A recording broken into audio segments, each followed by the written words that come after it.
What's up, people? I'm Shaggy, the opinionated hippie, continuing my deep dive into Tom Waits' everything catalog. Today, it's studio album number 6, Blue Valentine, released in 1978.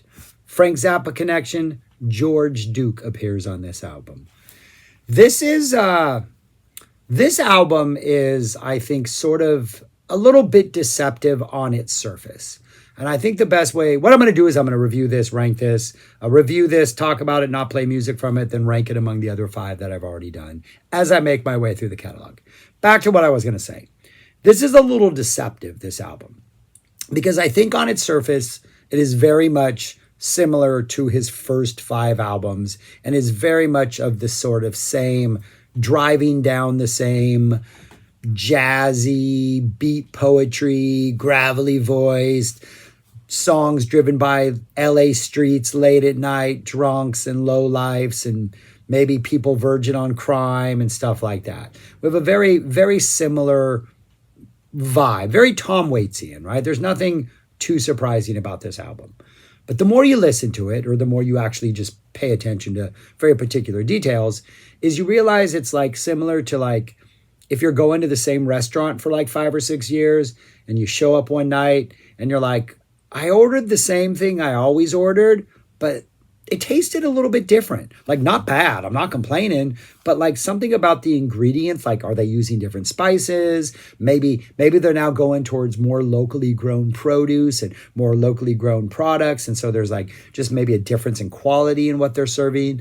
But there are really like minute differences that really don't completely change the overall experience. This is still very much a 70s Tom Waits album, but there are little things in like the recipes that kind of make this like, okay, we're still the same restaurant. We're still the same Tom Waits, but we're definitely starting to go into another direction and putting our foot in like another sort of band. Like, let's try out this genre. Let's do something a little bit different. Let's try a little bit of a different flavor profile. And what that is, I mean, it's, if you listen to it, it's pretty clear. The piano ballads, there's fewer of those. And when they do pop up, I think there's a really nice piano ballad in the back half where like, oh, we got like this really nice straightforward piano song that's reminiscent of something you would find on one of his earlier albums. And you're like, oh, this is refreshing because it's familiar. Where the rest of the album, except for one song, which I kind of low-key wish wasn't on here, we have a lot more electric guitar, but it's not like shredding, like heavy. Like we're not going into hard rock or anything like that. But it's like almost like the 50s beat poetry era has been transported to the 70s. And we're still trying to do this beat poetry thing, except instead of like a saxophone player in the corner and some guy on bongos, we got an electric guitar player just adding just the right amount of ambience, the right amount of like notes, a little bit of licks, just the right amount of flavor. We got more of like an organ coming in. We got maybe some guy on some like, you know, some percussion that's not just like tom hand drums or something like that. I've always thought of this as like, this direction that Tom Waits is going in is something like junkyard blues.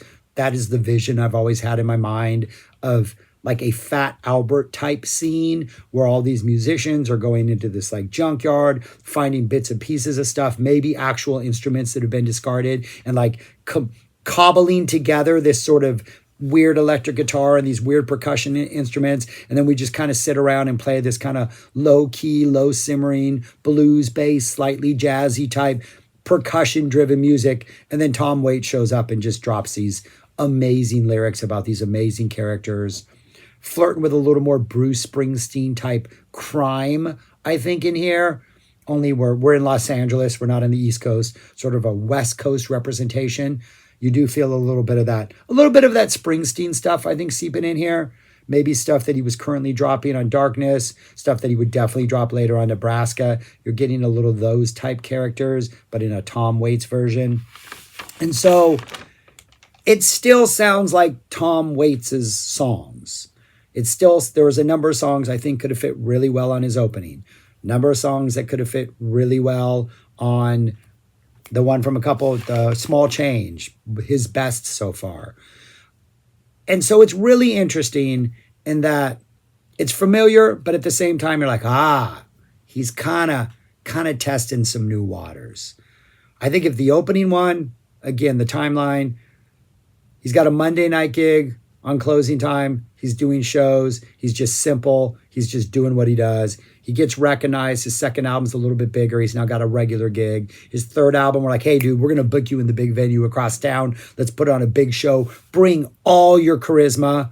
The fourth album, we're like, hey, we're dealing with being in the big time. We're drinking too much. We got a lot to say. We're kind of struggling. The result, of course, as it usually is the best album I put out so far. The fifth one is, hey, let's take it easy for a while. Roll things back musically, roll things back lyrically, roll things back ambitious-wise, and just try to survive. This one, we're back on our feet. We're ready to go forward. We're not going to abandon what got us here, but we're looking to try some new things. One of the things he tries, which is the lead-off track, which I do not like, I wish it was not here. Whether you like the lead-off track or don't like the lead-off track, do not let it influence you on whether or not you listen to the rest of the album. It is a cover of West Side Story Somewhere. A lot of strings, has this very 40s, like singer, tort song, crooner type vibe. It just, this traditional Hollywood musical type thing. Of course, it's got Waits' gravelly voice. It's got some trumpet dropping in the second half. But nothing on the rest of the album sounds like it. So if you really like it, you're not going to hear anything else like it in the rest of the album. If you don't like it and are like, oh man, this is the direction we're going here, this is not good. We're going backwards after Foreign Affairs. Wait, make it through it. Because the rest of the songs, including the one that follows, are like, oh, yeah, okay, no, this is good. It's an interesting choice.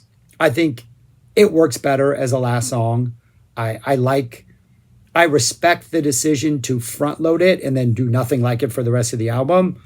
It was a bad decision, but I respect that he's willing to take these chances. It's a safer choice to put it at the back. And I think maybe it's almost like a nice soothing tea at the end of a night, a caffeine-free tea to calm you down after, the crime and the low lives and the degeneracy that's detailed in the rest of the album. But I don't think it's a good start. I don't think the album starts off on a good foot. But then we get the next song, Red Shoes by the Drugstore. Funkier, sparser, that junkyard blues jazz vibe. Immediately it's here. It's got this nice, almost bass percussion driven vibe. We got Tom. It's almost like the band gets up there. They pick up their respective instruments and just kind of start, tapping away at stuff. Tom just gets on stage, grabs a microphone, and starts prowling around, telling some story to everybody who's in the junkyard, and, full on beat poetry performance, but an updated 70s version with Tom Waits lyrically tapping into everything he's already done previously. And whatever mistakes he's made, he's learned from them. Whatever he knows works, he's doubled down on that. The lyrics are fantastic. It's a great vibe. It is very, very refreshing after this is where we're going somewhere, which again, I just don't like. If you like it, good for you. I think it probably makes the album better. Next we get, and Red Shoes by the Drugstore might be one of his best songs. For sure. Top 5, top 10, one of those that's up there. Christmas Card from a Hooker in Minneapolis. This is one of those songs where you feel like, oh, he's learned not only to write these stories about these characters. This is a Christmas Card from a Hooker in Minneapolis to the narrator, apparently. But he's learned to we're going to start here. We're going to end here. There seems to be this narrative sense that feels like a short story that's very, very effective. It's really, the first line is, Charlie, I'm pregnant. Like, hey, I'm pregnant. And it's a happy thing. Like, she's not complaining about it. She found herself a man. Things are going good. It's all good. It's almost, and the description of her life is almost like, it feels like a Randy Newman song, but if Randy Newman, the LA that he loved was much different than the LA he sang about in that 80s song. This is the LA of south of Sunset Strip in those dark suburban streets, in those bars that are open late at night, maybe wandering close to downtown, but nothing really happens downtown. But yeah, it's a whole different LA. But there is a punchline twisted. It's not really a punchline, but there is a twist at the end that is just brilliant. An absolutely amazing song. Next, a movie that inspired the title of a movie, Romeo is Bleeding. Yes, that awesome Gary Oldman, Lena Olin movie is named after this song. Yeah, it's organ-driven hipster funk jazz with some nice sax, some nice swag. Romeo is stabbed. He's bleeding. He's on the run. Actually, he's not stabbed. He stabbed a cop. And I think he got shot maybe, so he's bleeding. But this is a guy that's not a good guy. This is very much like a Springsteen character, but this is a criminal. He stabbed a cop. Yeah, now he's on the run. So Romeo literally is bleeding. Wasn't a metaphor, though I'm sure there's a metaphorical aspect to it. Another fantastic song. Then, really the only other song on here that I think pulls the album down a little bit, it's a song called $29. It's written $29 in numbers. It is this really kind of slow blues, piano tinkles, not too gritty, almost kind of light, 8+ minute song about a girl who's got nothing but $29 and an alligator purse. I think she's from out of town. She comes to LA to try to make it. A bunch of stuff happens, goes on for a little bit too long considering that not much really happens musically. There's a nice little kind of piano little vibe in the middle. We get a little like piano, just a little couple runs in the middle for a break. At the end, the female that's being sung about ends up in the hospital. But thankfully, she's only lost a pint of blood, $29, and her alligator purse. I just think it goes on a little bit too long. I just think the music, not enough variance. It does almost feel like filler in a weird sense, especially considering Red Shoes, Christmas Card, and Romeo, which are just like up here. $29 kind of seems to bring it down there. It's not bad, but it is a little more foreign affairs. I feel a little recycled, even though it's kind of in a new, that slow blues vibe is a little bit new. And that's the end of side A, I believe. Side B, we have Wrong Side of the Road, funkier, sparsier. This is a vibe similar to Red Shoes that opened up. It's about doing everything on the wrong side of the road. Just everything I'm just going to do it on the wrong side of the road. There's some swag in this. Musically, there's some swing in this. We're kind of half our foot is, like one of our feet is in the jazz. The other foot's in the blues. We're a little bit in both of those. A little bit funkier. Still very much feels like a Tom Waits song, but also still feels like we're looking towards where we're going to go in the 80s particularly. Next, we have by far the most fun song on here, considering the title especially, Whistling Past the Graveyard. It's upbeat. It's bouncing. It's flirting with almost like a Springsteen retro rock vibe. You throw in a Clarence Clemens saxophone, and this is a Springsteen song. It's kind of fun. It's got a great, just fully committed Waits vocal. 3+ minutes, like barely over 3 minutes. It's just a surprisingly where did this come from upbeat, fun, retro rock song. Still kind of sparse. It definitely doesn't have that big E Street Band sound, but you give this song to the E Street Band and they're going to probably be able to do something pretty good with it. Next, we get another just absolute classic, a piano ballad, Kentucky Avenue. Very first line, or the end of the very first line, is somebody's got 4 bullets in the side. Got a lot of crime going on in this one. This is just a song about, it's apparently autobiographical about Tom Waits literally just living on, I guess, his own Kentucky Avenue, whether that was the actual name, things he observed. There is this really, really awesome line in here. Apparently he grew up with a friend who had polio.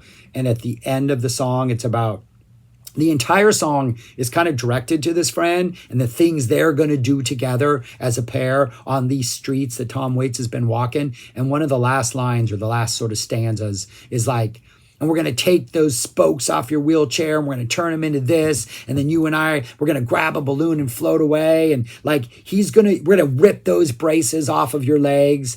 But it is a really nice turn because you don't quite realize who he's singing this to. And then when you get to the end and realize this is to somebody who has polio, who can't quite experience the thing Tom Waits is experiencing, like it packs quite a wallop. It is quite an effective, very just classic Tom Waits vibe. Strings kind of seep in towards the end, which we don't need, but not that bad. Then we get a sweet little bullet from a Pretty Blue Gun. Nice blue, jazzy type, kind of sparse, low-key groove. Another one where Waits is just kind of prowling the stage, spitting out 70s version of beat poetry. There is this swag in this that is also verging on like a Spirit in the Night. Da-na-na-na, da-na-na-na, na-na-na-na. You got a little Bruce Springsteen action in there. I have to imagine he's heard Springsteen at some point by this, because there are just a couple songs which seem like they're like finding inspiration, what Springsteen does, and Waits realizing, okay, I can beef up this sound a little bit. I can put a little bit of that da-na-na-na, and still like do my beat poetry thing. So I like that song. And then we close with Blue Valentines, which is just like a very end of the night, woozy Tom Waits close out an album type song. I think it's just Waits, maybe a little bit of percussion, but Waits and some dude just playing some super chill, like electric guitar, like some chords, some slight runs, little bluesy, jazzy little stuff, nice little solos dropping in. We get a little tragedy in here as there's some blood-stained hands that seem to be like little Macbethian tragedy of the blood-stained hands. Really good closing to a somber album, though I do think the opening Somewhere would have been a better closer, because I think it's a horrible opener. So this is one of those albums that I think is the first true slow burner. It's a grower. It's one of those where I think maybe Christmas Card will probably step out of you. I think Whistling Past the Graveyard will step out because it's so different than almost everything he's done so far, and it's just like upbeat energy in a completely different way than his earlier upbeat stuff. But it's one of those where like the more you return to it, the more those characters, the more those lyrics, the more all the details and all those songs really start to stand out and really start to resonate. And like just the minor changes in the music, the move away from the piano towards the electric guitar, in that very subtle, not over the top way, I think is very like, all right, I'm in on this. Let's see where you take this next after this album. It's one of those it's a sleeper. It's a sleeper. It's like Jackie Brown, right? I mean, Reservoir Dogs, wow. Pulp Fiction, oh my goodness. Jackie Brown, what is that? Watch Jackie Brown 10 years later, you're like, man, yeah. You watch Jackie Brown now, I'm like, not trying to be like a contrarian, but Jackie Brown, that might be his best movie, right? I mean, one of the top 2 or 3, that's an absolute, like, it's a slow burner, but that thing's genius. Quentin Tarantino. That's kind of what I feel this is like. Get rid of that first song. Get rid of Jackie Brown. There's nothing wrong with Jackie Brown. Get rid of the girlfriend in Pulp Fiction. So yeah, anyways, I really like this album. It is one of those, it took me a while to come around to. I will admit that myself. But over the years, I skipped the opening track at this point. I really just don't like it. But I think everything else on here is Tom Waits doing that really good Tom Waits thing. So where would I rank it? If I have to rank it over all the others, I have it at number 3. Yeah. I have it at number 3. I'm cutting it some slack. Somewhere, no. That 8-minute, $29, maybe it could be 4 minutes, and the album might jump to number 2. I really like Closing Time. I really, Small Change is, I think, easily his best at this point. But I think this is an album you need to let seep. It's like a tea bag that just takes a little bit longer to seep into the water than the other tea bags. Let that flavor go. Let it seep in there. Get past the first song for good or for worse, whatever. But I really think the strength of Red Shoes, Christmas Card, Romeo is Bleeding, Whistling Past, Kentucky, A Sweet Little Bullet. The other stuff other than the opening track are not bad. They're just maybe not as great as these. But those handful of songs, that rising tide lifts this boat all the way to number 3. That's my case. I've been rambling about this for a while. All right, I'm done. Thanks for watching. Let me know your thoughts on this album, what I messed up on, what I'm right about, wrong about. You know how comments work. Subscribe, like, share, comment, and go check this out a couple times. Give it some time. It's worth it. That's all I got. Peace. Talk to you later.